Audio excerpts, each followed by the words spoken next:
એએફઆઈ અમદાવાદમાં ગુજરાત સરકાર અને સ્પોર્ટ ઓથોરિટી ઓફ ગુજરાતના સંકલનથી સમિટનું આયોજન કરશે. આગામી તારીખ 16 થી 18 ફેબ્રુઆરી દરમિયાન 19મી national inter district junior athletics સમિટનું આયોજન કરાશે. ગુજરાત યુનિવર્સિટી ખાતે સમગ્ર કાર્યક્રમનું આયોજન કરવામાં આવ્યું છે. તો સ્પર્ધામાં running, long jump, high jump સહિતની એથ્લેટિક રમતોની સ્પર્ધા યોજાશે. સમગ્ર 616 જિલ્લામાંથી 5500 ખેલાડીઓ ભાગ લેશે. આ ઉપરાંત કોચ, મેનેજર, ટેકનિકલ ટીમ સહિત કુલ અંદાજે 7500 લોકો અહીં આવશે અને ગુજરાત યુનિવર્સિટીના મેદાનમાં તમામ ઇવેન્ટ યોજાશે. ગુજરાત રાજ્ય સરકારના મંત્રી હર્ષ સંઘવીએ જણાવ્યું કે ખૂબ જ મહત્વના પ્લેયર્સ આ પ્રકારના આયોજનથી મળ્યા છે. સર્વપ્રથમ તો હું ગુજરાતના સ્પોર્ટ્સ ઓથોરિટી ઓફ ગુજરાતનો આજે સ્થાપના દિવસ છે.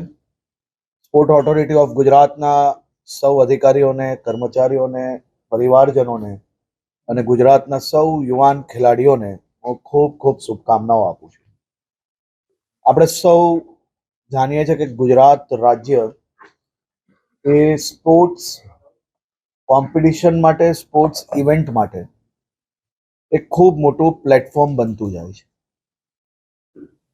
ગુજરાત રાજ્ય આ વર્ષે એક ખૂબ જ મહત્વની ટુર્નામેન્ટ હોસ્ટ કરી રહી છે. આ મહિને 16 થી 18 ફેબ્રુઆરીએ સ્પોર્ટ્સ ઓથોરિટી ઓફ ગુજરાત અને એથ્લેટિક ફેડરેશન ઓફ ઇન્ડિયાના સંયુક્ત ઉપક્રમે national inter district junior athletics meet એટલે કે નિટજેમનું આયોજન કરવામાં આવેલું છે.